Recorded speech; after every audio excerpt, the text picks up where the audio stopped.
Hello guys, नमस्कार, welcome है, स्वागत है। Very good evening. लगातार जारी है हमारी क्लासेस। लगातार आप देख पा रहे हैं हमारा YouTube channel CG computers modern history आप देख पा रहे हैं। और आज की क्लास में हम जो बातें करने वाले हैं वो वायसराय की बातें करेंगे, भारत के वायसराय। और आप जानते हैं इसके पहले हमने बातें की थी, एक तो बंगाल के गवर्नर के बारे में। बंगाल के गवर्नर के बारे में हमने बात कर चुके हैं। फिर उसके बाद हमने देखे थे बंगाल का गवर्नर जनरल, बंगाल का गवर्नर जनरल, ठीक है। फिर उनके बाद हम बात किए थे भारत का गवर्नर जनरल, भारत का गवर्नर जनरल। और उसके बाद हम जो देखने वाले हैं वो क्या है भाई साहब, ये भारत का वायसराय, ठीक है। तो एकदम लाइन बाय लाइन हम चल रहे हैं, पूरे मुद्दे पर हम बातें कर रहे हैं। तो भारत की गवर्नर जनरल की बातें पिछले क्लास में देखे थे। आज की क्लास में हम स्टार्ट करने वाले, आज फर्स्ट पार्ट है, पहला भाग है भारत के वायसराय का, उसकी हम चर्चा कर लेते हैं। चलिए तो स्टार्ट करते हैं आज की क्लास, हमारी क्लास हमारे यूट्यूब चैनल सीजी कंप्यूटर्स में, और देखते हैं क्या कुछ खास है आज की क्लास में। तो जैसा कि आप जानते हैं, स्टार्टिंग में सबसे फर्स्ट क्लास में मैं कुछ लिस्ट जारी कर दिया था, मैंने बता दिया था कि क्या क्या पढ़ेंगे किस में। तो बंगाल के गवर्नर के समय कौन कौन से थे, बंगाल का गवर्नर जनरल के समय कौन कौन से थे, बंगाल के सॉरी भारत के गवर्नर जनरल के समय कौन कौन से थे। और यहाँ पर भारत का वायसराय हम देखने वाले हैं। तो भारत के वायसराय में आपको दिखाई दे रहा होगा इतने सारे नाम। लॉर्ड कैनिंग सबसे फर्स्ट जो है भारत का गवर्नर जनरल था, ठीक है। सॉरी, अंतिम गवर्नर जनरल था और भारत का प्रथम वायसराय था, ये आप जानते हैं। इसके पिछले क्लास में मैंने बताया था, क्योंकि लॉर्ड डलहौजी के बाद ये अंतिम क्या बनते हैं, भारत का गवर्नर जनरल बनते हैं।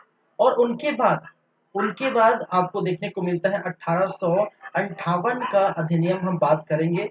और 1858 के इसी अधिनियम के अंतर्गत भारत के गवर्नर जनरल का नाम चेंज करके क्या कर दिया जाता है, भारत का वायसराय कर दिया जाता है।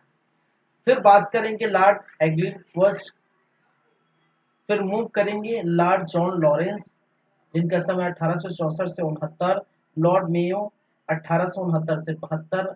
लॉर्ड नॉर्थ ब्रुक्स 1872 से 76। लॉर्ड लिटन 76 से 80। लॉर्ड रिपन 80 से 84, ठीक है। लॉर्ड डफरिन 84 से 88। लॉर्ड लंसडाउन 88 से 94। लॉर्ड लैंगिट सेकंड 94 से 98। लॉर्ड कर्जन 1899 से 1905। लॉर्ड मिंटो सेकंड 1905 से 1910। फिर आपको आगे देखने को मिलेगा लॉर्ड हॉटिंग फर्स्ट 1910 से 1916। लॉर्ड चेम्सफोर्ड 16 से 21। लॉर्ड रेडिंग 21 से 26। लॉर्ड डफरिन 1926 से 1931। लॉर्ड विलिंगटन 1931 से 1936। लॉर्ड लिनलिथगो 36 से 44। फिर लॉर्ड बेवेल देखते हैं 1944 से 47। लॉर्ड माउंटबेटन और लॉर्ड विंडबोटन का जो है समय काल फरवरी 1947 से जून 1948 तक। और इन्हीं के समय वो मसौदा पास होता है जिसके तहत भारत और पाकिस्तान दो भागों में विभाजित हो जाता है। 14 तारीख को पाकिस्तान और 15 तारीख को भारत आजाद हो जाता है, ठीक है। और लॉर्ड माउंटबेटन को इसलिए बुलाया जाता है खासकर कि ये 3 जून तक, ठीक है, जून 1948 तक भारत को आजाद करते हैं। उसके बाद चक्रवर्ती राजगोपालाचारी आते हैं जो 48 से 1950 तक रखते हैं। फिर इनके बारे में हम अच्छे से बात करेंगे, ठीक है।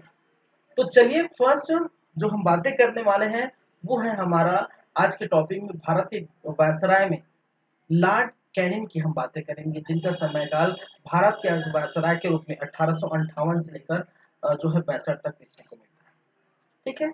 चलिए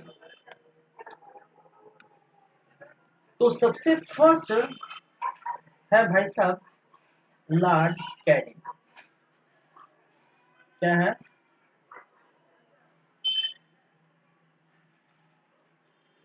और लॉर्ड कैनिंग, देखिए मैं एक चीज और बता देता हूं, लॉर्ड कैनिंग की जो टाइमलाइन है उसका जिक्र मैं करूं यहाँ।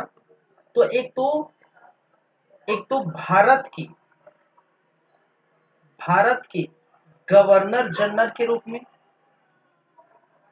भारत के गवर्नर जनरल के रूप में, और दूसरा भारत के वायसराय के रूप में, भारत के वायसराय के रूप में।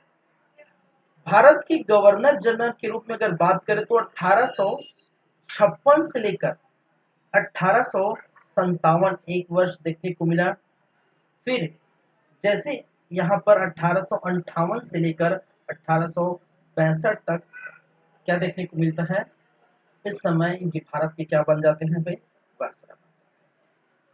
ठीक है, तो दो टाइमिंग आप याद रखिए, एक समय ये है और दूसरा समय ये है। हम बातें करेंगे किसकी, भारत के वायसराय चले तो इसकी बातें करेंगे, लेकिन इस समय मैंने कहा था कि इस समय 1857 का क्या हुआ था भाई साहब, क्रांति हुआ था।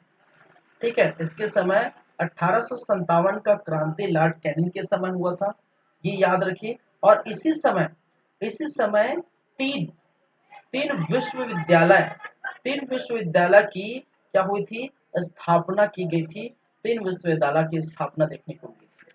और कौन कौन से भाई साहब, कलकत्ता विश्वविद्यालय, एक तो उसके समय कलकत्ता विश्वविद्यालय जो मैं पिछले क्लास में बता चुका हूँ, बॉम्बे और मद्रास विश्वविद्यालय, बॉम्बे और तीसरा मद्रास विश्वविद्यालय। इस समय भारत के गवर्नर जनरल के रूप में जब इनका कार्यकाल रहता है तो उस समय की दो घटनाएं आपको याद रखनी है। एक घटना कि 1857 का क्रांति इनके समय हुआ था, और इन्हीं के समय आप वुड स्पीच देखे थे। इसके पहले जो है लॉर्ड डलहौजी के समय वुड स्पीच आया था, और वुड स्पीच के द्वारा ये कहा गया था कि वुड स्पीच क्या है, मैं पूरा कहानी बता चुका हूँ, शिक्षा में सुधार के लिए लाया गया था।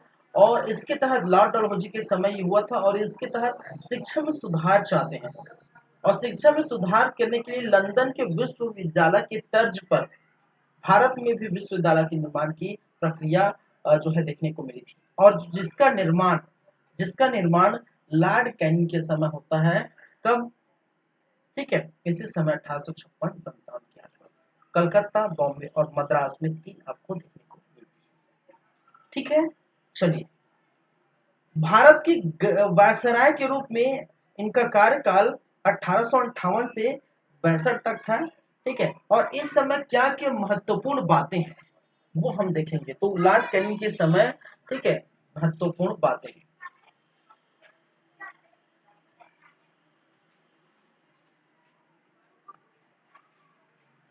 लॉर्ड कैनिंग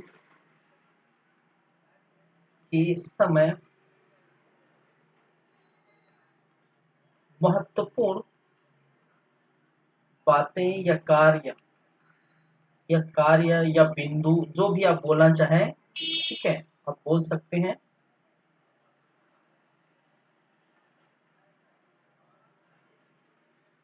चलिए, तो एक एक करके हम बात करेंगे क्या क्या बातें हैं। एक तो आपको देखने को मिलेगा सबसे फर्स्ट 1858 का, ठीक है, 1858 का भारत जो है अधिनियम, ठीक है, भारत शासन अधिनियम 1858, मैं पूरा लिख देता हूं, भारत शासन अधिनियम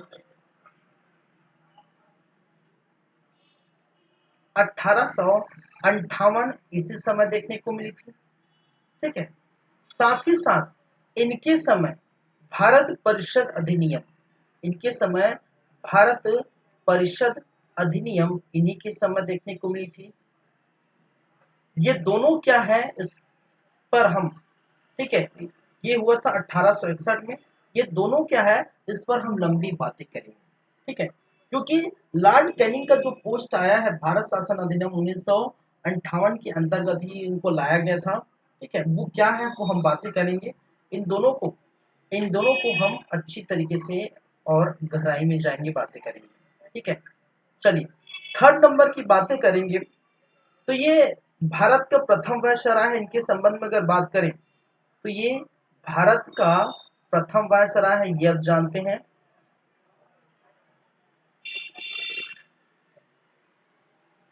चौथे नंबर में हम बात करें तो इनके समय 1856 में 1856 में विधवा पुनर्विवाह अधिनियम लागू की गई। ठीक है, ये याद रखें, इनके समय विधवा विधवा पुनर्विवाह अधिनियम लागू। और इस विधवा पुनर्विवाह अधिनियम में महत्वपूर्ण योगदान जो दिए हैं, ठीक है, महत्वपूर्ण योगदान और महत्वपूर्ण योगदान जो रहा है वो भारत से आपको देखने को मिलेगा, वो है ईश्वर चंद्र विद्यासागर। ईश्वर चंद्र विद्यासागर ईश्वर चंद्र विद्यासागर ने ये बीड़ा उठाया था, ठीक है, विधवा पुनर्विवाह के लिए। और इनके ही जो है बहुत ज्यादा जो है योगदान है। और इनके योगदान के अंतर्गत ब्रिटिश शासन ने 1856 में विधवा पुनर्विवाह अधिनियम लागू किया। कहने का मतलब, अगर कोई महिलाएं विधवा हो जाती, उनकी पति का देहांत हो जाता है, तो वो दूसरे पुरुष के साथ विवाह कर सकते थे। ठीक है, तो ये लाया गया था 1856 में। इसी समय किसके कार्यकाल में भाई साहब? लॉर्ड कैनिंग के कार्यकाल के समय क्या क्या बातें हुई, क्या क्या बिंदु है, वो हम देखेंगे। इसी समय 1800 में एज ऑफ कंसर्ट बिल लाया था। Age of consent bill. और एज ऑफ कंसर्ट बिल क्या है? एज ऑफ कंसर्ट बिल कहने का मतलब है, यहाँ पर 10 वर्ष, ठीक है, 10 वर्ष से कम उम्र की लड़कियों से के साथ अगर शादी की जाती, विवाह किया जाता है, तो उसको क्या माना जाता है? अपराध माना जाता है। ठीक है, तो मैंने क्या कहा? 10 वर्ष 10 वर्ष 10 वर्ष के नीचे शादी करने वाले, ठीक है, 10 वर्ष के नीचे बोल सकते हैं हम इसको, इस प्रकार से लिखते हैं, 10 वर्ष के नीचे लड़की की शादी अपराध मानी जाएगी। क्या मानेगी? अपराध मानी जाएगी। ये कहा गया है किसमें? ठीक है, एज ऑफ कंसर्ट बिल लाया गया था। ठीक है, चलिए, तो 10 वर्ष के नीचे से लड़की की अगर शादी करते हैं तो वो क्या कहला जाएगी? अपराध मानी जाएगी। साथ ही साथ छठे नंबर बात करें, उसी समय नमक कर लागू किया गया था। ठीक है, आप जानते हैं गांधी जी, इनके समय आप देखने को मिलता है, ठीक है, जब सविनय अवज्ञा आंदोलन 1930 के समय जब आता है, तो ये नमक कर पहले से बढ़ा दिया जाता है। और नमक कर में बढ़ोतरी की थी, और साथ ही साथ एक नमक कानून भी लाया जाता है उस समय। और नमक कानून के अंतर्गत हमने बात कही थी कि भारत में भारतीयों को ये इजाजत नहीं था कि नमक वो बनाए, इसलिए नमक कानून लाया गया था और नमक कर लगा दिया गया था। बाद में गांधी जी के नेतृत्व में जब दांडी मार्च होता है, दांडी यात्रा होता है, ठीक है, तो वो साबरमती से निकल दांडी, जो गुजरात के एरिया समुद्र के पास जाके वो क्या करते हैं? नमक बनाते हैं, नमक कानून तोड़ते हैं। ठीक है, और नमक कानून तोड़कर जो है वो सभी को आग्रह करते हैं कि सब जो है इनका विरोध करें। तो हम पढ़ चुके हैं। तो नमक कर किस समय लागू होता है? लॉर्ड कैनिंग के समय ही नमक कर लागू किया गया था। और आगे बात करेंगे, 6 हो गए। इसके समय की 7वीं बातें, ठीक है, 500 रुपये की अधिक आय पर इनकम टैक्स लाया गया था। इनकम टैक्स, ठीक है, लागू। ठीक है, 500 रुपये की अधिक आय पर, मैं इसको अच्छे से लिख देता हूँ, 500 रुपये की अधिक आय पर इनकम टैक्स लागू। ठीक है, तो अभी तो फिर अलग अलग स्लैब बने हुए हैं। ठीक है, इनकम टैक्स था तो उस समय ऐसा था कि 500 रुपये की अधिक आय पर इनकम टैक्स लागू किया गया था। और इनकम टैक्स के जो है इनका जो है इनको बोल सकते हैं, इनका नेतृत्व करने वाला या इसका लागू करने में महत्वपूर्ण योगदान जिसका था, महत्वपूर्ण जो योगदान था, उस महत्वपूर्ण योगदान के अंतर्गत एक ब्रिटिश अर्थशास्त्री, कौन है भाई साहब, एक ब्रिटिश ब्रिटिश अर्थशास्त्री, ठीक है, और उस ब्रिटिश अर्थशास्त्री का जो नाम है ये है विल्सन,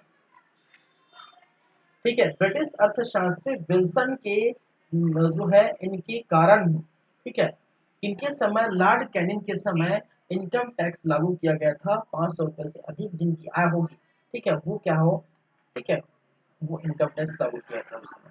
चलिए, ये हो गए। 8वें नंबर पर हम बात करें तो 8वें नंबर पर पहली बार,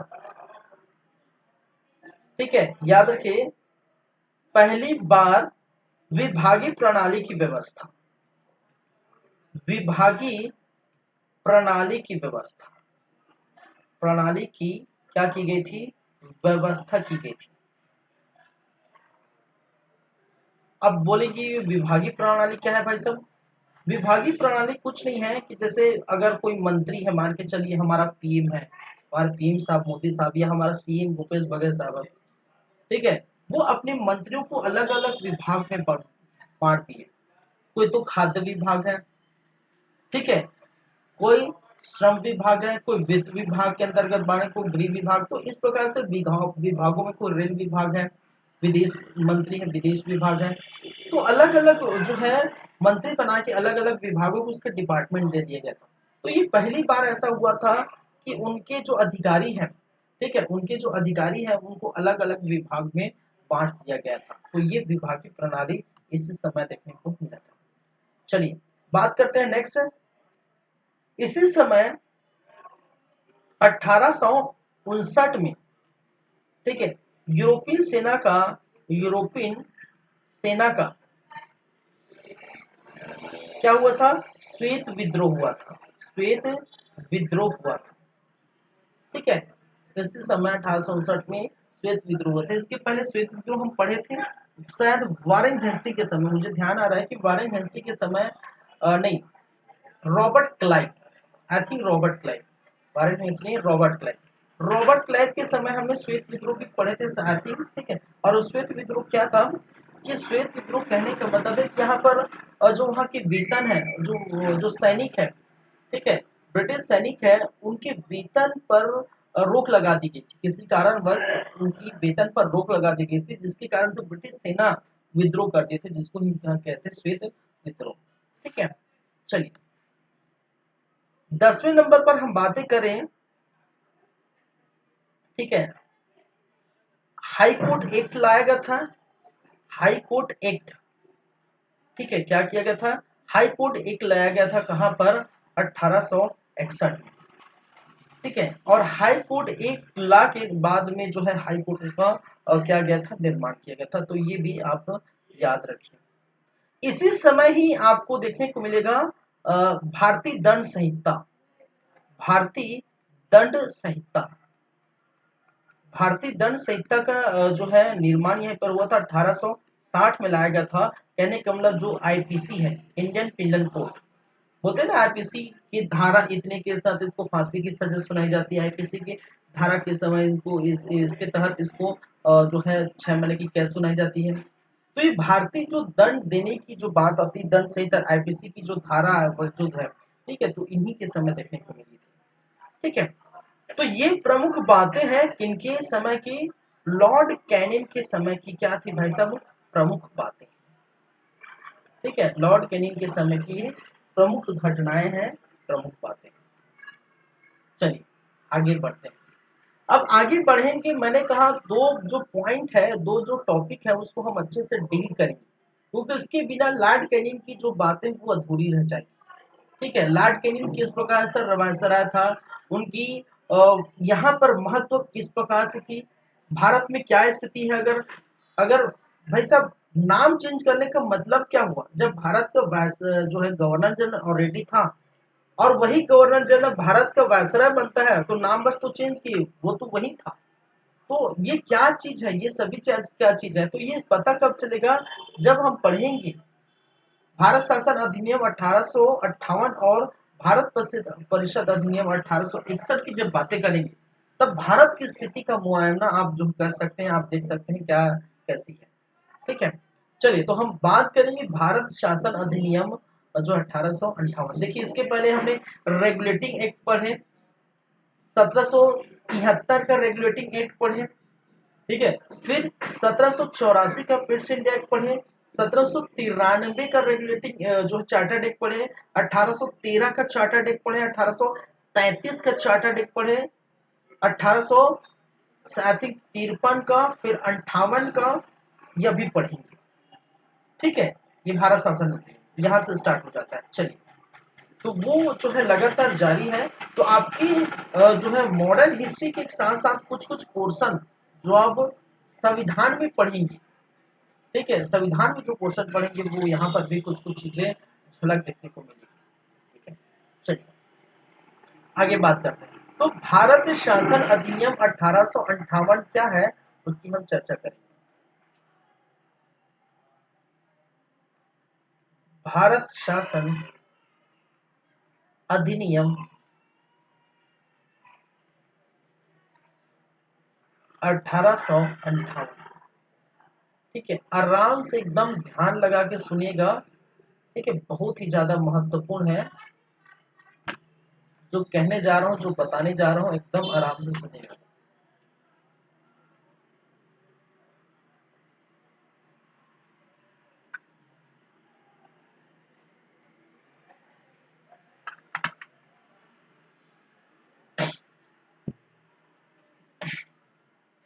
देखिए इसी के समय आप इसके पहले अगर चलें, लॉर्ड कैनिंग के जो समय चल रहा है, लॉर्ड कैनिंग के इसके पहले देखिए 1857 की क्या हुई थी, क्रांति हुई थी, ये आप जानते हैं। और 1857 की क्रांति में मैंने कहा ये पढ़ चुके हैं, हालांकि भारत की पराजय हुई थी, लेकिन एक प्रकार का अंग्रेजों को बैकफुट में भेजने का कार्य भारतीय कर चुके थे। ठीक है, साथ ही साथ ब्रिटिश ये सीख लेगी। ठीक है, अभी जो 18 भारत शासन अधिनियम के तहत ब्रिटिश ये सीख लेगी कि 1857 की जैसे कोई क्रांति भड़के उसके पहले हम कुछ और कर दें। कहने का मतलब उसको रोकने के लिए ऐसी परिस्थिति आए नहीं, इसके लिए बहुत सारी सीख देखने को मिलेगी। तो 1857 की क्रांति मैंने कहा हालांकि भारतीयों का को असफलता मिली थी, लेकिन इसका प्रभाव ब्रिटिश काल में बहुत जहां तेजी से पड़ता है। ठीक है, इसका प्रभाव थोड़ा निगेटिविटी देखने को मिलती है। ठीक है, क्या क्या देखने को मिलती है भारत की स्थिति अगर इस समय हम बात करें। चलिए ब्रिटिश में हम बात करें तो ब्रिटिश की स्थिति कैसी है, भारत की स्थिति कैसी, क्या हो रहा है, क्या चल रहा है, अगर बातें करें तो मान के चलिए ये ब्रिटिश है, ये ब्रिटेन है, ब्रिटेन है। ब्रिटेन में एक तो आप जानते हैं जिनका शासन चलता है वो महारानी। ठीक है, महारानी एक रहेगी ब्रिटेन में, जो ब्रिटिश महारानी रहेगी। ठीक है, क्या रहेगी भाई साहब, ब्रिटिश महारानी एक तो रहती कि नहीं, जाहिर सी बात है। दूसरी, दूसरे नंबर पर हम बात करें तो ब्रिटेन संसद है, ब्रिटिश संसद है कि नहीं, ब्रिटिश संसद है। तीसरे हम बात करें तो यहां पर आपको देखने को मिलेगा ब्रिटेन में ही ईआईसी है। ठीक है, ईस्ट इंडिया कंपनी। चलिए ये तीन चीजें हैं। देखिए लिखने वाली बात मैं करूंगा, पहले समझाने वाली बात मैं कर लेता हूं। यह स्थिति ऐसी है, अब भारत में क्या हो रहा है, भारत की अगर स्थिति हम चेक कर लें, भारत की स्थिति,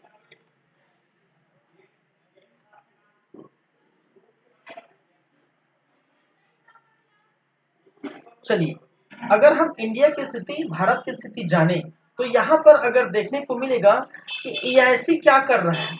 ठीक है, ईआईसी क्या कर रहा है, ईआईसी क्या कर रहा है, भारत पर शासन कर रहा है।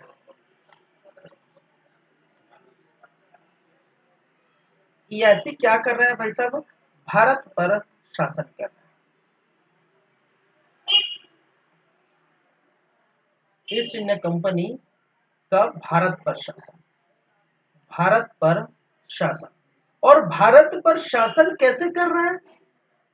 ठीक है, इसके पहले एक तो आपका, इसके पहले 1858 के पहले गवर्नर जनरल था, अभी तो वायसराय होगा, ठीक है, नाम तो बदलेगा, गवर्नर जनरल प्लस उनकी कार्यकारिणी परिषद, कार्यकारिणी परिषद, ठीक है, कहने का मतलब है काउंसिल, उसकी जो काउंसिल जो है, governor general plus council, governor general और उनकी जो काउंसिल है वो दोनों मिलकर क्या कर रहे हैं, यहाँ पर कार्य कर रहे हैं।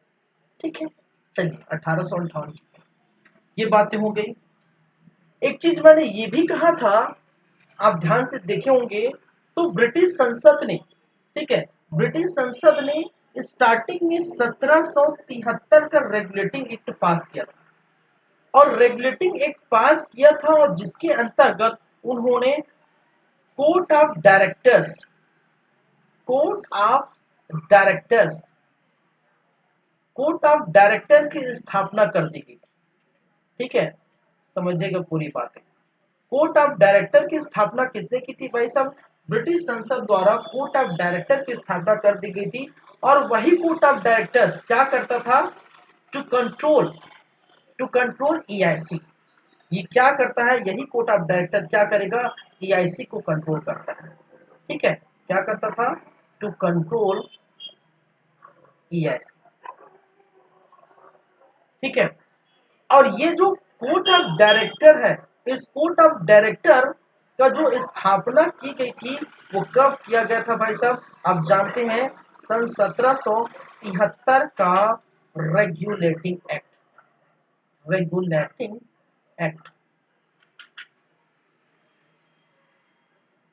समझ गए मेरी बातें? और कोर्ट ऑफ डायरेक्टर करने का तात्पर्य ब्रिटिश संसद इसलिए लाया गया था, ये इसलिए किया था कि ईआईसी उस समय बंगाल पर पूरी व्यवस्था, बंगाल पर पूरा कब्जा हो गया था, बंगाल पर बहुत सारे रेवेन्यू आ रहे थे और ये ब्रिटिश संसद को बर्दाश्त नहीं था, और ब्रिटिश संसद ईआईसी पर कहीं न कहीं नियंत्रण लाना चाहती, ईआईसी पर कंट्रोल करना चाहती थी। और ईआईसी पर कंट्रोल कैसा किया जाए, इसके तहत ब्रिटिश संसद ने कोर्ट ऑफ डायरेक्टर की जो है नियुक्ति कर ली। ठीक है, और इसके तहत ईआईसी पर इनका कंट्रोल होने लगा। ठीक है, ईआईसी पर इनका कंट्रोल, कोर्ट ऑफ डायरेक्टर का कंट्रोल होने लगा। लेकिन बाद में पता चलता है कि 1773 के बाद, ठीक है, हल्की सी यहाँ पर कुछ चीजें मिसमैच होने लगी। कहने का मतलब है कि ईआईसी, ईस्ट इंडिया कंपनी की जो छोटे छोटे कार्य हैं, ईआईसी के, ईस्ट इंडिया कंपनी के जो छोटे छोटे कार्य हैं और अलग अलग कार्य हैं, तो सभी कार्य को कोर्ट ऑफ डायरेक्टर मैनेज नहीं कर पाता था, कंट्रोल नहीं कर पाता था, जिसके लिए कोर्ट ऑफ डायरेक्टर को लाया गया था। ठीक है, वो कार्य अपनी जो है पूरी कार्य को पूरी तरह से नहीं कर पाता था, जिसके तहत ब्रिटिश संसद ने एक और खेला खेला, एक और गेम खेला, और उस गेम का नाम है, उस जो है गेम का नाम है बोर्ड ऑफ कंट्रोल। एक और खेला खेला, ठीक है, बोर्ड ऑफ कंट्रोल। और बोर्ड ऑफ कंट्रोल लाया गया था। ठीक है, कहने का मतलब है एक प्रकार का नियंत्रक जो है बोर्ड है। ठीक है, ब्रिटिश संसद का नियंत्रक बोर्ड है, और ब्रिटिश संसद का यह नियंत्रक बोर्ड क्या करेगा? ये कोर्ट ऑफ डायरेक्टर को कंट्रोल करेगा। ठीक है, समझिएगा, ये चीज हम पढ़े थे। ये कोर्ट ऑफ डायरेक्टर को क्या कर रहा था? कंट्रोल कर रहा था। ठीक है, ब्रिटिश संसद बोर्ड ऑफ कंट्रोल को जो है बोर्ड ऑफ कंट्रोल को जो है कंट्रोल कर रहा था। ठीक है, board of control court of director को कंट्रोल कर रहा था, कोर्ट ऑफ डायरेक्टर ईआईसी को कंट्रोल कर रहा था, और ईआईसी शासन कर रहा है भारत पर, गवर्नर जनरल और उनकी काउंसिल। तो इतना सोच सकते, इतना ज्यादा जो है चीजें देखने को मिलती है। ठीक है, अब देखिए अब क्या होगा। 1858 के इस अधिनियम के अंतर्गत ये कहा गया, 1858 के भारत शासन अधिनियम के अंतर्गत ये कहा गया कि भाई साहब जो ईआईसी है, ठीक है, जो ईआईसी है, इस ईआईसी के शासन को हम पूरी तरह से समाप्त करते हैं। पहले तो व्यापारिक एकाधिकार को समाप्त किए थे 1813 में और 1833 में, हम पढ़े हैं। 1813 में 1833 के जो चार्टर्ड एक है उसमें ईआईसी का व्यापारिक एकाधिकार खत्म किए थे, पूरी तरह से 1833 में हो चुका था। लेकिन 1813 में चीन और चाय के साथ व्यापार तो था एकाधिकार, लेकिन पूरी तरह से 1833 में पूरी तरह से ईआईसी के व्यापारिक एकाधिकार को खत्म कर दिया था और इसको एक प्रशासनिक निकाय बना दिया था, तो प्रशासन ही कर रहे थे। बाद में अब ऐसी स्थिति दोबारा पनपे ना 1857 की क्रांति से ये सबक लेते हुए 1857 की क्रांति का सबक लेते हुए ब्रिटिश शासन ने क्या किया कि ईआईसी के रूल को, भारत में ईआईसी के रूल को ही क्या कर दिया, खत्म कर दिया। भारत में ईआईसी का जो रूल चल रहा है, भारत में जो शासन चल रहा है, ईआईसी के रूल को ही समाप्त कर दिया। और महारानी, ठीक है, महारानी उस समय आपको शायद विक्टोरिया थी, ठीक है, महारानी क्या करे, यहाँ पर डायरेक्ट शासन यहाँ पर देखने को, महारानी अपने शासन अपने हाथ में ले लिया। क्या किया, शासन अपने हाथ में, मतलब सत्ता अपने हाथ में ले ली। कहने का मतलब है ब्रिटिश सरकार के पास पूरी सत्ता हो गई। ब्रिटिश सरकार के पास तो सत्ता थी, लेकिन इनडायरेक्टली, क्योंकि ईआईसी वहां बैठा था, भारत में ईआईसी बैठा था, और भारत में ईआईसी से भारत का गवर्नर जनरल और उनके काउंसिल जो है यहाँ पर देखरेख कर रहे थे। लेकिन अब ईआईसी को पूरी तरह से यहाँ पर खत्म कर दिया गया, ईआईसी के जो शासन को समाप्त कर दिया गया। जब ईआईसी की शासन समाप्त करेंगे तो ईआईसी पर जो कंट्रोल बना के बैठा था कोर्ट ऑफ डायरेक्टर, इसकी भी समाप्ति हो जाएगी। और जब कोर्ट ऑफ डायरेक्टर की भी समाप्ति हो जाएगी तो इसके ऊपर जो बैठा था बोर्ड ऑफ कंट्रोल, तो बोर्ड ऑफ कंट्रोल की भी समाप्ति हो जाएगी। इसका मतलब जो द्वैध शासन हो रहा था, बोर्ड ऑफ कंट्रोल और कोर्ट ऑफ डायरेक्टर्स, ये दोनों इसी समय समाप्त हो जाते हैं 1858 के ये भारत शासन अधिनियम में। एक तो पहली बात है ईआईसी का शासन खत्म, ठीक है, दूसरी बात है बोर्ड ऑफ कंट्रोल और कोर्ट ऑफ डायरेक्टर जो है द्वैध शासन को समाप्त, तीसरी बात है ब्रिटिश महारानी जो है सत्ता अपने हाथों में ले लेती है, भारत का सत्ता अपने हाथों में ले लेती है, ठीक है। चौथी बात है कि इसी भारत शासन अधिनियम 1858 के तहत, भारत शासन अधिनियम 1858 के तहत भारत के गवर्नर जनरल का नाम चेंज करके भारत का वायसराय कर दिया। क्यों? क्योंकि जो वायसराय बनेंगे वो ब्रिटिश के जो बड़े व्यक्ति होंगे, बड़े जो बोल सकते हैं राजा महाराजा होंगे, जो सम्राट होंगे, उनके जो राजकुमार होंगे, वो क्या बनेंगे, अब वायसराय के पद पर बनेंगे, ठीक है। तो पूरी तरह से कंट्रोल ब्रिटिश महारानी का क्या होने लगा, ठीक है, पूरा कंट्रोल होने लगा, ठीक है। तो बातें मेरी समझ में आई। अब यहाँ पर एक चीज और आने वाली है कि बोर्ड ऑफ कंट्रोल और कोर्ट ऑफ डायरेक्टर को तो समाप्त कर दिए गए, लेकिन यहाँ पर भारत में कौन देख रेख करेगा, और ब्रिटिश महारानी तो जाएगी नहीं। लेकिन यहाँ पर देखने भारत पर एक नए पद का सीजन यहाँ पर देखने को मिलता है, भारत सचिव, ठीक है, the secretary of state of India, ठीक है, भारत के राज्य सचिव का पद का सृजन इसी समय 1858 के अधिनियम के समय किया गया।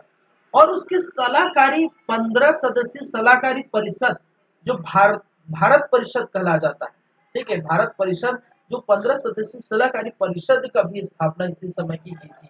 इसका मतलब कोर्ट ऑफ डायरेक्टर और बोर्ड ऑफ कंट्रोल का स्थान भारत परिषद और भारत सचिव ले लेते हैं। जो कार्य बोर्ड ऑफ कंट्रोल और कोर्ट ऑफ डायरेक्टर करता है वो भारत सचिव और जो उनकी सलाहकारी जो परिषद है भारत परिषद वो करते हैं, ठीक है। तो हाथ जो सत्ता है वो ब्रिटिश महारानी के ऊपर चली गई। वो नौबत अब आने नहीं देंगे 1857 की जो क्रांति के भूल से सबक लिए और ईस्ट इंडिया कंपनी को ही पूरी तरह से खत्म कर दिया, समाप्त कर दिया, अंत कर दिया, ठीक है। तो ये बातें आपको जो है मैं कहा था कि अब धैर्य बना के रखिए, ये चीजें आपको समझना बहुत ही जरूरी है, समझ में आना चाहिए ये चीजें क्या है, ठीक है। हाँ, ये बोर्ड ऑफ कंट्रोल का जो है मैंने क्या कहा था, बोर्ड ऑफ कंट्रोल की स्थापना हुई थी 1784 का पीस इंडिया एक्ट, तो ईस्ट इंडिया एक्ट में क्या हुआ था, इसका स्थापना हुआ था, ये याद रखिए। ठीक है, इसका जो है रेगुलेटिंग एक्ट का कोड ऑफ डायरेक्टर का रेगुलेटिंग है।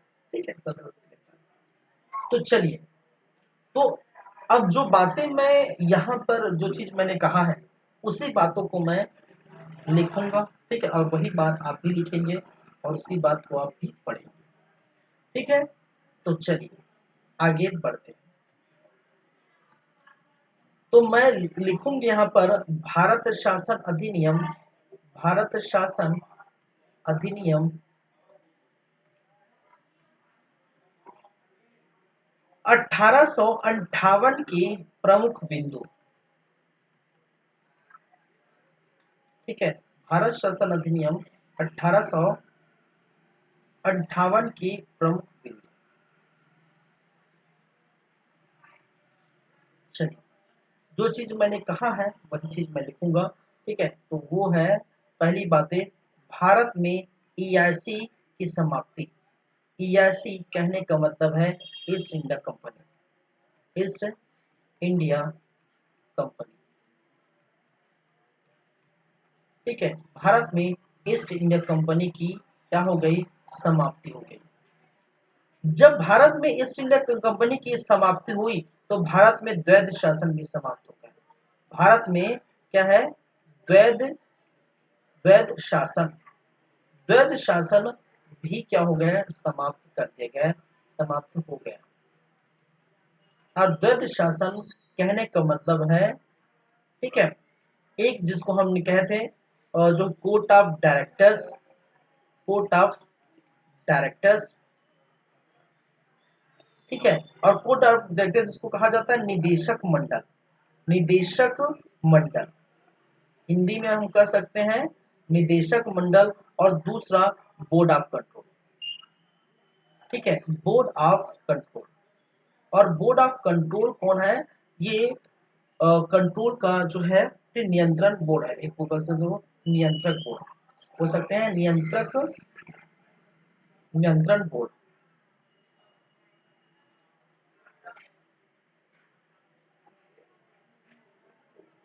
नियंत्रक मंडल बोल सकते हैं, नियंत्रक जो कोड बोल सकते हैं, मंडल बोल सकते हैं, जो भी कोड लिखा है तो कोड। चलिए जो भी है, ठीक है, इन दोनों की क्या की गई थी, समाप्ति की गई थी, ये जैसे मैंने कहा है बताया। अब ईआईसी नहीं रहा, द्वैध शासन समाप्त हो गया, तो सत्ता, भारत की सत्ता किसके पास चली गई, भारत की सत्ता महारानी के पास चली गई, भारत की सत्ता ब्रिटिश महारानी के पास चली गई, बोल सकते हैं ब्रिटिश महारानी के पास चली गई। ठीक है, और ब्रिटिश महारानी आई थिंक उस समय जो है विक्टोरिया थी, विक्टोरिया रानी, जो महारानी विक्टोरिया। ठीक है, आई थिंक विक्टोरिया। चलिए, ठीक है, चौथी बात, इसी के कारण भारत के, इसी के अधिनियम के अंतर्गत, इसी भारत शासन अधिनियम के तहत भारत के गवर्नर जनरल, गवर्नर जनरल का नाम बदलकर भारत का वायसराय कर दिया, भारत का वायसराय कर दिया गया। ठीक है, तो भारत के गवर्नर जनरल का नाम बदलकर भारत का वायसराय इसी और जो है अधिनियम के अंतर्गत कर दिया गया था। चलिए, ये हो गया। पांचवी बात, नए पद, एक नए पद, और नए पद भारत सचिव, भारत राज्य सचिव। ठीक है, secretary of state of India. ठीक है, secretary of state of India, Bharat सचिव, नए पद भारत सचिव का सृजन किया गया। ठीक है, नए पद भारत सचिव का क्या किया गया है, सृजन देखने को मिला था, नए पद का स्थान देखने को मिला था। और इस भारत सचिव के बारे में बात करें, ठीक है, तो भारत सचिव क्या है, ये इनकी नियुक्ति कौन करेगा भाई साहब, नियुक्ति कौन करेगा, और ब्रिटिश संसद, ठीक है, इसकी नियुक्ति ब्रिटिश संसद द्वारा की जाती है, ठीक है। और ये भाई साहब जब ब्रिटिश संसद नियुक्ति कर रहे हैं, ठीक है, तो उत्तरदायी किसके प्रति होगा, किसके प्रति होगा, रेस्पॉन्सिबिलिटी किसके प्रति होगी, उत्तरदायी, उत्तरदायी समझते ना, उत्तरदायी, उत्तरदेही, रिस्पॉन्सिबिलिटी, कहने का मतलब है भारत सचिव, ठीक है, ब्रिटिश संसद द्वारा नियुक्त की जाती है, और ब्रिटिश संसद द्वारा नियुक्त करने के बाद ऐसा कहा जाता है कि भारत सचिव जो है रिस्पॉन्सिबिलिटी किसके प्रति होगी, उनका झुकाव किसके प्रति होगा, ब्रिटिश संसद के प्रति। मतलब भारत में होने वाली वो छोटी से छोटी बातें भी ब्रिटिश संसद के पास जो है ले जाएगी, ब्रिटिश संसद को जो है वो देंगी, ठीक है। तो ये है आपके जो है भारत सचिव का पद देखने को मिला। बाद में भारत में भारत सचिव बहुत सारे जो है चीजें देखने को मिलती है कि भारत सचिव बाद में जो है भारत में कई अन्य जो अधिकारी है उनका नियुक्ति का जो है उनके हाथों में रहता है। चलिए, तो भारत सचिव अब इनका, अब देखिए इन भारत सचिव के हेल्प के लिए, अरे भाई साहब हेल्प के लिए, इन भारत सचिव के हेल्प के लिए क्या रहेगी, एक सलाहकारी परिषद की स्थापना की, ठीक है। हेल्प के लिए क्या है, सलाहकारी परिषद की स्थापना देखने को मिली। और सलाहकारी परिषद जिसको भारत परिषद कहा गया है, भारत परिषद कहा गया है, Indian council, India council, Bharat परिषद कहा गया है, ठीक है। सलाहकारी परिषद की स्थापना की गई किसके हेल्प के लिए, भारत सचिव के हेल्प के लिए सलाहकारी परिषद की स्थापना की गई। और इस सलाहकारी परिषद में जो मेंबर होंगे वो 15 सदस्य की सलाहकारी परिषद होंगे, ठीक है। 15 सदस्य के सलाहकारी परिषद होंगे, और उस 15 सदस्य की सलाहकारी परिषद में 7 सदस्यों की जो नियुक्ति करने वाले हैं, ठीक है, 7 सदस्यों की जो नियुक्ति करेंगे वो कौन करेंगे, वो करेंगे महारानी, ब्रिटिश महारानी, वो ब्रिटिश महारानी नियुक्ति करती है, ठीक है। इनके जो है सलाहकारी परिषद की 15 सदस्यों में से, भारत परिषद के 15 सदस्यों में से 7 की जो है वो नियुक्ति ब्रिटिश महारानी करेगी, और 8 की नीति EIC के जो बड़े अधिकारी करते हैं, EIC के, ठीक है, बड़े अधिकारी, बड़े अधिकारी। अरे भाई साहब EIC को तो खत्म कर दिया गया था, ठीक है, याद रखिए, लेकिन EIC के जो जानकार अधिकारी है, बड़े अधिकारी हैं, ठीक है, ऐसा नहीं कि EIC है खत्म कर दिया इसका मतलब इसको फेंक दिया, कुछ तो तजुर्बा होगा। भारत में इतने वर्षों तक EIC रहा है और वो शासन किया है, तो उनको तो तजुर्बा होगा कि कहाँ क्या करना है, कहाँ किसको नियुक्त करना है, कौन सी जगह जो है किसको देनी है, ठीक है, कौन सा बेटर है, तो इनको तो पता होगा। तो EIC को एक काम दिया गया था कि भाई साहब आपको तो खैर हटा दिया शासन से, लेकिन उनके कुछ चीजों के लिए नहीं हटाया गया। तो यहाँ पर 15 सदस्य की नियुक्ति में से 8 सदस्यों की नियुक्ति EIC के जो बड़े अधिकारी होते हैं वो करते हैं, और 7 सदस्यों की नियुक्ति ब्रिटिश महारानी करती है, ठीक है। EIC सॉरी भारत सचिव, ठीक है। अब देखिए भारत सचिव क्या सलाहकारी परिषद कौन होगा, भारत परिषद होगा। मतलब भारत परिषद क्या करेगा कि भाई साहब ये करना है तो आप हमें ये जो है आप हम अपनी राय दे रहे हैं, भारत सचिव को भारत परिषद अपनी राय देंगी।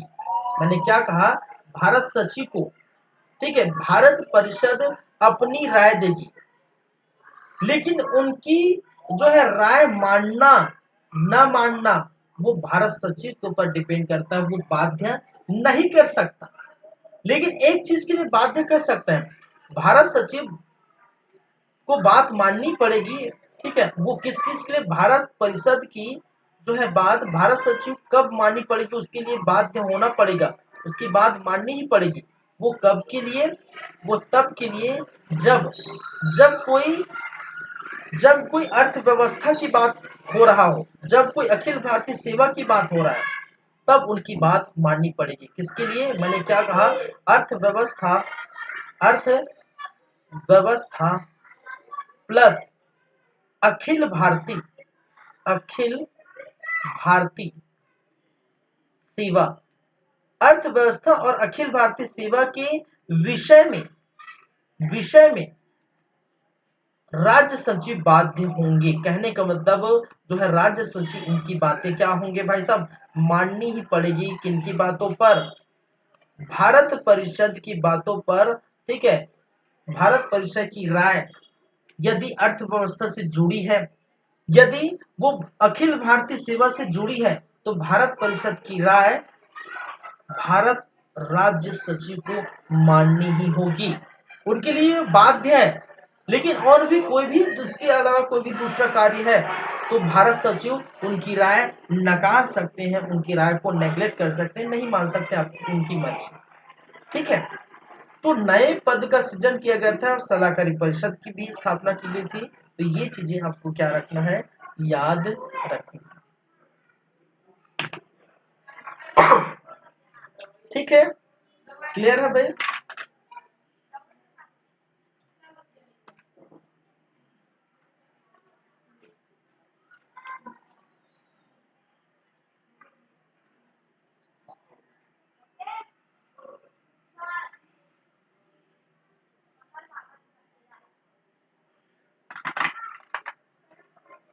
चलिए ठीक है, आगे बढ़े, आगे बातें करें। तो ये हो गए आपके प्रमुख बातें किसकी, भारत शासन अधिनियम 1858 के जो बहुत ही ज्यादा महत्वपूर्ण बातें हैं वो हो गई हैं। इसके बाद हम देखेंगे, देखिए अभी तक चल रहा है कौन, अभी तक जारी है लॉर्ड कैनिंग की बातें, अभी खत्म नहीं हुआ है, तो अभी बहुत सारी चीजें बाकी हैं। अभी तो हम सिर्फ अभी लॉर्ड कैनिंग ही देख रहे हैं। ठीक है, चलिए आगे चलते हैं। आगे हम बात करेंगे किसकी बातें, 1861 का भारत परिषद अधिनियम। तो हम बातें करेंगे भारत परिषद अधिनियम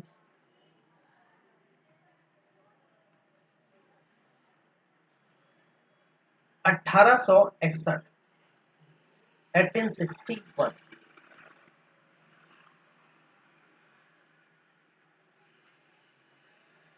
चलिए, इसके तहत अगर मैं बात करूं तो पहली पॉइंट क्या है यहाँ पर, कि विभागीय प्रणाली जो थी, विभागीय प्रणाली, विभागीय प्रणाली को मान्यता दी गई थी, को मान्यता दी गई थी। तो इसके पहले में 1858 की जो भारत शासन अधिनियम में मैंने बताया था कि जो विभागीय प्रणाली की उसका जो है मसौदा पास किया गया था।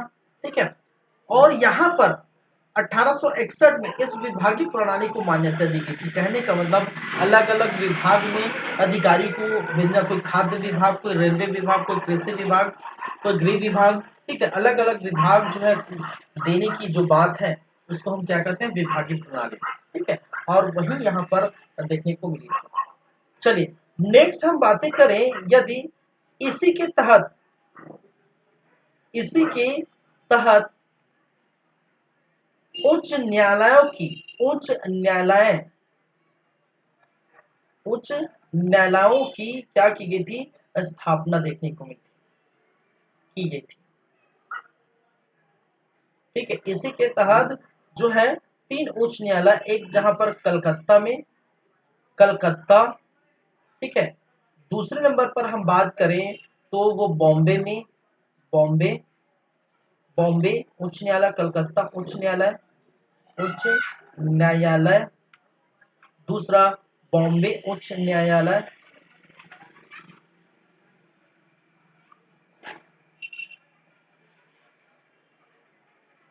ठीक है, बॉम्बे उच्च न्यायालय,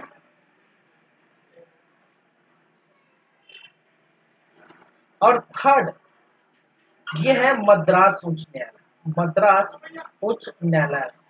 ठीक है, ये 3 उच्च न्यायालयों की स्थापना इसी जो है परिषद के अंतर्गत की गई थी, ये बातें याद रखें। साथ ही साथ अब देखिए वायसराय की जो काउंसिल है, ठीक है, वायसराय वायसराय की जो काउंसिल है, काउंसिल में एक सदस्य की बढ़ोतरी की गई, सदस्य की क्या की बढ़ोतरी की गई थी, की गई।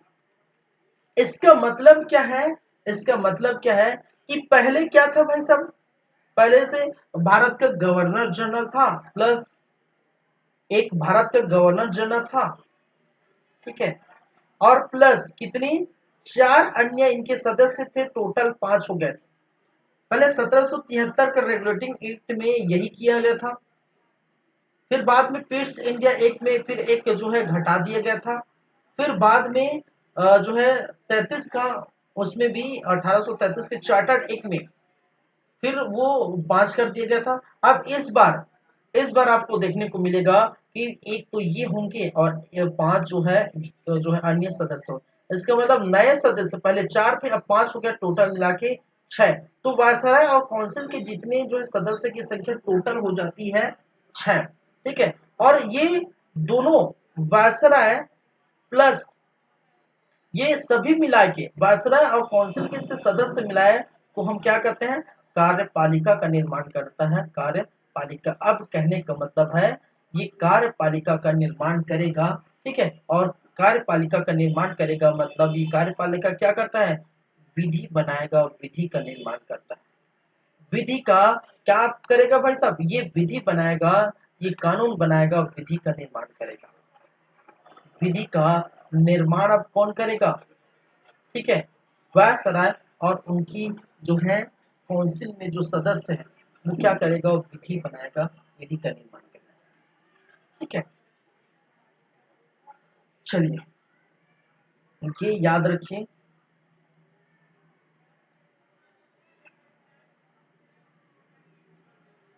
यहाँ पर कुछ चीजें और हैं, बंबई एवं जो मद्रास है, बंबई एवं मद्रास के विधान परिषदों, बंबई एवं मद्रास के विधान परिषदों को कानून बनाने की, कानून बनाने एवं संशोधन संशोधन करने की अनुमति दी गई, अनुमति प्रदान की गई, ये याद रखिए, प्रदान की गई। ठीक है, तो 2 बात और याद रखिए, चौथा हो गया, ये 5वां है। गवर्नर जनरल अब अध्यक्ष जो है वायसराय, गवर्नर जनरल कहते हैं वायसराय, वायसराय अब अध्यादेश जारी कर सकता था, अध्यादेश क्या कर सकता है, जारी कर सकता है। ठीक है, अध्यादेश क्या है, कैसे, ये सब हम बाद में बात करेंगे। ठीक है, अध्यादेश 123, ठीक है, वो क्या है, कैसे हम बात करें। अध्यादेश जारी कर सकता है, साथ ही साथ वो 6 माह तक, 6 माह, ठीक है, 6 माह आपातकाल में 6 माह तक प्रभावी रह सकता है। ये आप लिखिए, आपातकाल में 6 माह तक प्रभावी रह प्रभावी रह सकता है। ठीक है, तो ये कुछ प्रमुख बातें हैं किसकी भाई साहब, ये प्रमुख बातें हैं। ठीक है,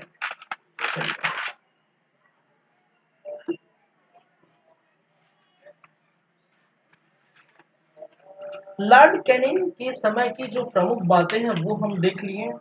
ठीक है, आगे हम बढ़ेंगे, आगे हम बात करेंगे जो है इसके बाद लॉर्ड कैनिंग हो गया। लॉर्ड कैनिंग के बाद लॉर्ड एल्गिन जो है प्रथम, और लॉर्ड एल्गिन प्रथम में कुछ खास बात नहीं है। इसके समय जो हो रहे वहाबी आंदोलन, वहाबी आंदोलन क्या है मैं अलग से बताऊंगा जब हम आंदोलन पूरा पढ़ेंगे। इसमें और कुछ कुछ टॉपिक जो है उसमें मैं ऐड किया हूँ, तो आंदोलन वाली बातें हैं, ठीक है। अन्य जो बहुत सारे आंदोलन है, 1857 की क्रांति के आंदोलन पढ़िए, उसके अलावा ठीक है जो किसान आंदोलन है, जो अन्य आंदोलन है उसकी हम चर्चा करेंगे। उस समय वहाबी आंदोलन की बात है, तो वहाबी आंदोलन का दमन किया गया था लॉर्ड एल्गिन फर्स्ट के समय, तो ये याद रखिए, ठीक है। उसके बाद जो हम बातें करेंगे लॉर्ड जॉन लॉरेंस, ठीक है, लॉर्ड जॉन लॉरेंस, तो ये तीसरे नंबर के जो है वायसराय, इसकी हम चर्चा करेंगे, ठीक है।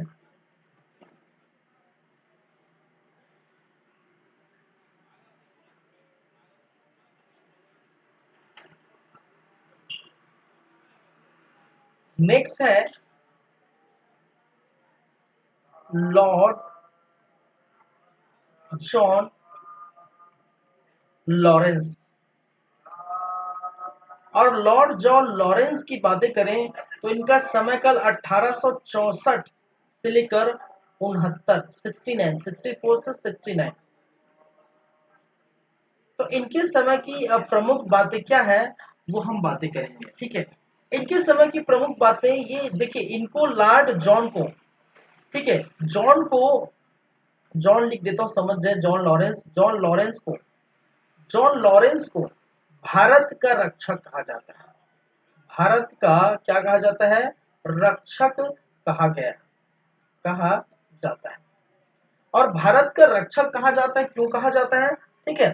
देखिए कहा जाता है कि इस समय जो अफगानिस्तान के जो बॉर्डर एरिया है, ठीक है, जो मैं इधर लिख देता हूं, जो अफगानिस्तान के जो बॉर्डर एरिया है, ये है आपका भारत, ये आपका पाकिस्तान, ये आपका अफगानिस्तान, ठीक है। अफगानिस्तान के इस बॉर्डर एरिया से कहा जाता है कि दुश्मनों का उस समय आक्रमण देखने को मिला था, ठीक है, दुश्मनों का आक्रमण देखने को मिला था। और ये जो अफगानिस्तान के क्षेत्र है, अफगानिस्तान, इसी अफगानिस्तान के क्षेत्र पर उन्होंने दुश्मनों को रोकने के लिए, ठीक है, दुश्मनों को रोकने के लिए घेराबंदी की थी, ठीक है, दुश्मनों को रोका था। और दुश्मनों को रोकने के कारण, भारत को रक्षक करने के कारण, भारत को दुश्मनों से बचाने के कारण उनको भारत का रक्षक कहा गया है।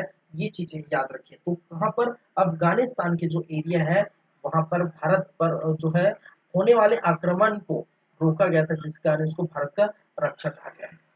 इसी के समय भीषण अकाल पड़ता है, भीषण अकाल, अकाल पड़ता है, ठीक है। इन्हीं के समय क्या पड़ता है भाई साहब, भीषण अकाल पड़ता है। और भीषण अकाल के लिए इसमें अकाल आयोग की स्थापना की गई थी, ठीक है। अब इसकी जांच के लिए क्यों पड़ा, किस लिए पड़ा, तो इसके लिए अकाल आयोग की स्थापना कर दी गई थी, आयोग की स्थापना। और अकाल आयोग की स्थापना के लिए जो देखने को मिला किसके नेतृत्व में हुआ था, तो नेतृत्व हुआ किसके नेतृत्व में, कैंपबेल, कैंपबेल, कैंपबेल के नेतृत्व में क्या किया गया था, अकाल आयोग की स्थापना कर दी गई थी, याद रखिए, ठीक है, क्योंकि इस समय भीषण अकाल पड़ा था। और खासकर ये अकाल जो उड़ीसा है, ठीक है, उड़ीसा है, बुंदेलखंड है, बुंदेलखंड, उड़ीसा और बुंदेलखंड के पास जो है राजपुताना है, राजपुताना, ये स्थानों पर खासकर ये भीषण अकाल पड़े थे, ठीक है। तो उसके लिए अकाल आयोग की स्थापना कर दी गई थी। साथ ही साथ अफगानिस्तान के एरिया में, अफगानिस्तान, अफगानिस्तान के एरिया में, एरिया में अहस्तक्षेप की नीति का पालन किया, अहस्तक्षेप की नीति का क्या किया, पालन किया। देखिए, अहस्तक्षेप की नीति का पालन कहने का मतलब अफगानिस्तान के बॉर्डर पर एरिया के आसपास, ठीक है, किसी भी प्रकार की जो है हस्तक्षेप नहीं की जाएगी, किसी भी प्रकार से परेशान नहीं की जाएगा किसी को। देखिए, मैंने कहा एक चीज और आपको लॉर्ड कैनिंग के समय बताना था। लॉर्ड कैनिंग के समय चीजें ये थी कि 1857 का क्रांति हो चुका था, और 1857 क्रांति में लॉर्ड जो है जो ब्रिटिश है, ब्रिटिश पूरा जो बहादुरी देख चुके थे। भारतीय जो है व्यक्तियों की, भारतीय लोगों की बहादुरी का परचम 1857 क्रांति में लहरा दिया गया था। पूरी तरह से बैकफुट में चले आए थे कौन? ब्रिटिश। हालांकि उनको विजय मिली थी, ब्रिटिश विजय हो गए थे, लेकिन इस बात की सीख ली थी। और सीख कैसे ली थी कि लॉर्ड कैनिंग के समय जब भी आए, भारत के वायसराय बन के आए, तो उस समय ब्रिटिश सरकार ने, ब्रिटिश संसद ने ये कहा कि भाई साहब अब के बाद न तो हम भारत के किसी राज्य, भारत की किसी देशी रियासतों को छेड़छाड़ करेंगे, ठीक है, न ही वो धर्म से रिलेटेड हो, चाहे वो धर्म से रिलेटेड हो, चाहे वो किसी राजनीतिक से रिलेटेड हो, चाहे वो किसी कार्य से रिलेटेड हो, किसी भी चीजों के कारण भारत के जो राज्य है, भारत की जो देशी रियासत है, उस पर हस्तक्षेप नहीं करेंगे, क्योंकि ऐसे करने के कारण हमें 1857 की क्रांति का जो है चीजें देखने को मिलती, झेलना पड़ा था। तो उन्होंने यही कहा कि नहीं, और एक चीज और नहीं, उसमें हम सुधार करेंगे, भारत में सुधार। जैसे इसके पहले लॉर्ड विलियम बेंटिंक, जो 1857 क्रांति के पहले लॉर्ड विलियम बेंटिंक के समय सती प्रथा में सुधार की गई थी, ठीक है, ठगी प्रथा में सुधार की गई थी, कन्या जो विवाह जो हुआ था, कन्या हत्या, कन्या विवाह, ठीक है, इसमें सुधार की गई थी। बाद में विधवा पुनर्विवाह की बातें भी की गई थी। बाद में आप जाएंगे, उसके बाद भी चलते हैं आगे, तो दास प्रथा का अंत किया गया था। तो बहुत सारे समाज में जो कुरीतियां थी, ठीक है, उस कुरीतियां जो थी, ठीक, उसको सुधार की गई थी, समाज में सुधार किया गया था। लेकिन जब भी 1857 की क्रांति देखें, उसके बाद आपको नजर ही नहीं आएगा। 1857 की क्रांति के बाद इधर देखें तो नजर ही नहीं आएगा। इधर कभी भी वो चाहेंगे नहीं कि भारत की जो जो भी है, एक कुर्तियां हैं, भारत में जो भी चल रही हैं, उसको, उन कुर्तियों को समाप्त की जाएगी, क्योंकि भारत पर अब कुछ भी, किसी भी तरीके से छेड़खानी नहीं करनी है, ऐसा कहा गया है। और इसी के तहत लॉर्ड जॉन लॉरेंस के समय अफगानिस्तान के एरिया में जो अहस्तक्षेप की नीति का पालन किया गया था, कहने का मतलब वहां पर भाई साहब बॉर्डर में या कहीं आसपास कोई हस्तक्षेप नहीं करना है, वो करना है अफगानिस्तान को या उसके एरिया में जो भी करना करने दीजिए भारत तक, ठीक है। अगर भारत में कुछ होता है तो वो हम देखेंगे पहले, लेकिन इस समय ये अपनी नीति अपनाई थी। चलिए चलिए इसी समय, इन्हीं के समय चौथे नंबर पर हम बात करें तो भारत एवं यूरोप के मध्य, ठीक है, एक समय एक भूटान युद्ध हुआ था। इसी में भूटान युद्ध हुआ था, ये चीजें याद रखिए। ये 1865 में, ठीक है, 65, 1865, 1865, 1865 में क्या हुआ था? भूटान युद्ध हुआ था। और साथ ही साथ 1865 में, ठीक है, 1865 में ही भारत एवं भारत एवं यूरोप के मध्य टेलीग्राम स्टार्ट हुआ था। कहने का मतलब है तार प्रणाली, तार या टेलीग्राम। टेलीग्राम आज आप जो है टेलीग्राम इसमें चलाते हैं, ठीक है, चलाते हैं कि नहीं भाई? सोशल मीडिया, ठीक है, टेलीग्राम आप चलाते हैं। उस समय टेलीग्राम अलग तरीके से, ठीक है, टेलीग्राम की जो है जो शुरू हो गई थी, चालू हो गया था, जो भी चालू हो गया था, शुरू हो गया था, स्टार्ट हो गया था, समझ सकते हैं। 1865 में भारत और यूरोप के मध्य तार प्रणाली या टेलीग्राम प्रणाली जो है स्टार्ट हो गया था, प्रारंभ हो गया था। तो सर लॉर्ड जॉन लॉरेंस के समय इतनी घटनाएं घटी थी, इतनी जो है चीजें हुई थी, ठीक है। चलिए ये बातें हो गई, ये हो गया सर जॉन लॉरेंस। इसके बाद सर जॉन लॉरेंस के बाद हम जो बातें करने वाले हैं वो कौन है भाई साहब? इसके बाद लॉर्ड मेमो साहब, मेयो, मेमो नहीं, मेयो, लॉर्ड मेयो, 1869 से 1872, ये हम देख लेते हैं लॉर्ड मेयो की घटना, ठीक है। तो नेक्स्ट जो है वो भाई साहब कौन है? Lord Mayo.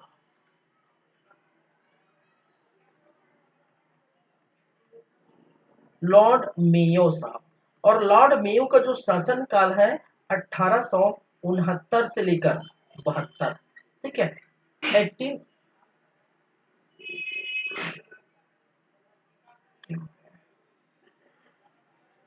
1869 से 72,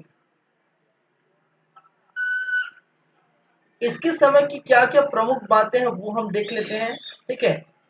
देखिए यहां पर भारतीय युवराज, ठीक है, भारतीय युवराज, ठीक है। युवराज कहने का मतलब क्या है भाई साहब, अरे राजा का बेटा राजा ही बनेगा, राजा वही बनेगा, बोलते ना, ठीक है। राजा का बेटा क्या कहलाता है, युवराज। तो भारतीय युवराजों के लिए क्या किया गया था, ठीक है। भारत में दो कॉलेज की स्थापना की गई थी, दो कॉलेज की स्थापना की गई थी भारतीय युवराजों की पढ़ने के लिए, ठीक है। दो कॉलेज की स्थापना की गई थी। एक कॉलेज जिसको हम कहते हैं, जो अजमेर में है, उसको मेयो कॉलेज कहा गया। मेयो ने ये कार्य किया, इसलिए इसको मेयो कॉलेज का नाम दिया गया, जो कहाँ पर है, अजमेर में है। और एक कॉलेज कहाँ पर है, गुजरात में, जिसको राजकोट कॉलेज कहा गया, ठीक है।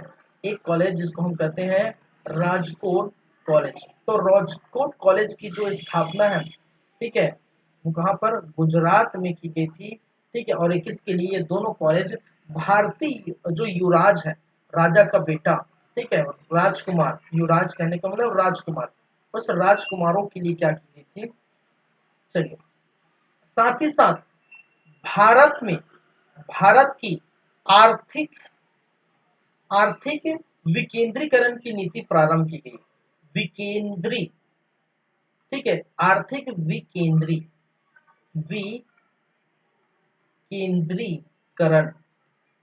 की नीति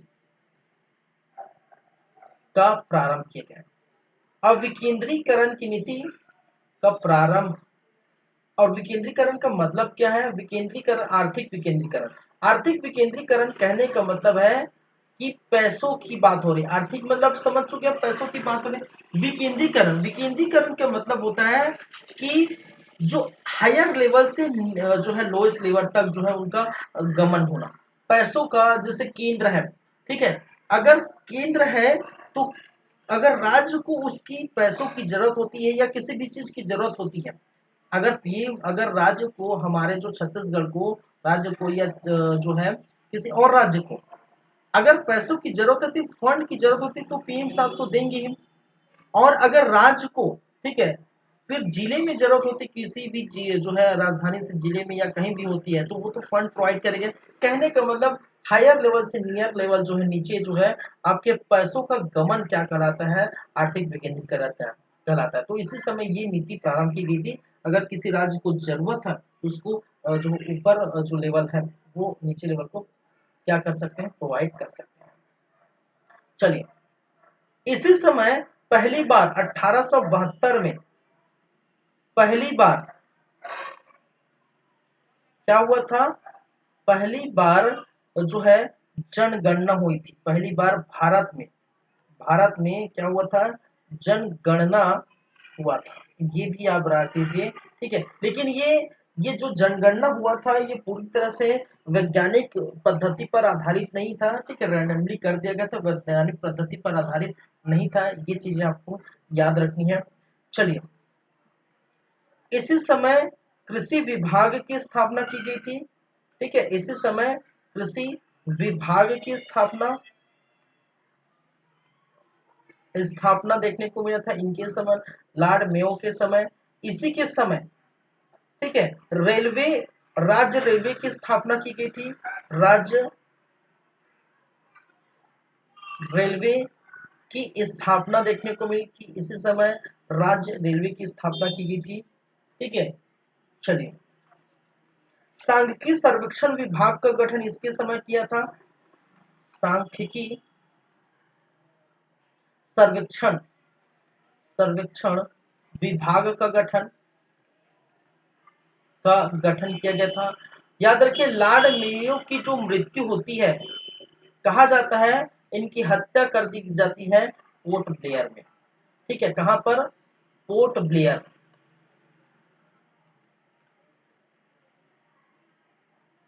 ठीक है, तो बंगाल खाड़ी के पास पड़ता है ना, ठीक है, वही पोर्ट ब्लेयर के पास इनकी क्या हो जाती है, मृत्यु हो जाती है। कहने का मृत्यु नहीं, इनकी हत्या, मृत्यु बोलने से अच्छा लगेगा हत्या, क्योंकि हत्या हुआ तो हत्या ही बोलेंगे, ठीक है, इनकी हत्या की जाती है, ठीक है, हत्या कर दी जाती है कहाँ पर, पोर्ट ब्लेयर पे। तो ये चीजें आपको याद रखनी है।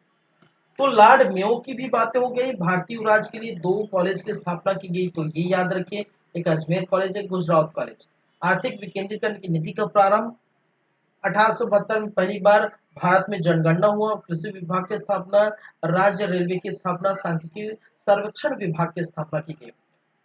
तो इसका मतलब हम जो है लॉर्ड कैनिंग देख चुके हैं, लॉर्ड एल्गिन की बातें मैंने कहा था इस समय, जो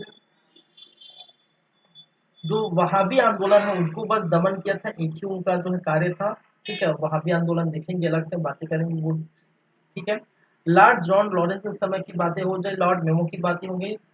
इसके बाद जो हम बात करेंगे लॉर्ड नॉर्थ ब्रुक्स, उसके बाद लॉर्ड लिटन, फिर रिपन, फिर डफरिन, लेस्डॉन, एग्लिन, फिर लॉर्ड कर्जन, फिर मिंटो, फिर इस प्रकार से हम चलते रहेंगे, ठीक है।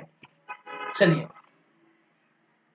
तो अभी जो है वो समय हो चुका है, कहने का मतलब आज इतना ही देखते हैं, ठीक है, बहुत देख लिए, आज इतना ही पढ़ते हैं, क्योंकि जो है बहुत ज़्यादा देखेंगे नहीं, आज इतना ही देखते हैं। और कल की क्लास में, नेक्स्ट क्लास में हम बातें करेंगे, आगे की बातें करेंगे, और आगे आप जो है पढ़ के आइएगा, चीज़ें जो है इंटरेस्टिंग बनता है जब आप पढ़ के आते हैं, ठीक है।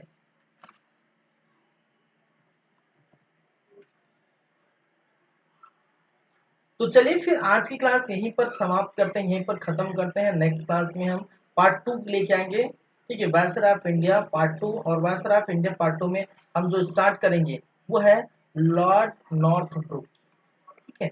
चलिए, तो चलिए फिर ठीक है, मिलते हैं नेक्स्ट टाइम नेक्स्ट क्लास में, ठीक है, तब तक के लिए thank you guys, thank you class, good night, सब खैर।